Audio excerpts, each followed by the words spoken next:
చనిపోయారయ్యా.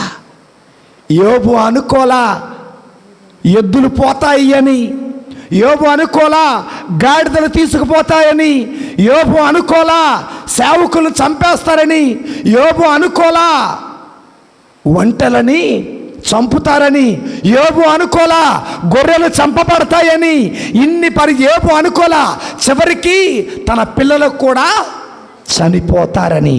అననుకూలమైన పరిస్థితులు వచ్చాయి. యోబు లేచాడు, బట్టలు చించుకున్నారు, సంతాపాన్ని క్రియగా దేవుని ముందు సాష్టాంగపడి ఆరాధిస్తూ అంటున్నారు, ఓ దేవుడా, తల్లి గర్భము నుండి అడుగు పెట్టినప్పుడు దిగంబరుడిగానే వచ్చాను, దిగంబరుడిగానే పోతాను. దేవుడే ఇచ్చాడు, దేవుడే తీసుకున్నాడు అని అన్నాడే కానీ ఆయన ఎప్పుడు దేవుణ్ణి దూషించలేదు, తిట్టలేదు. అన్ని రోజులు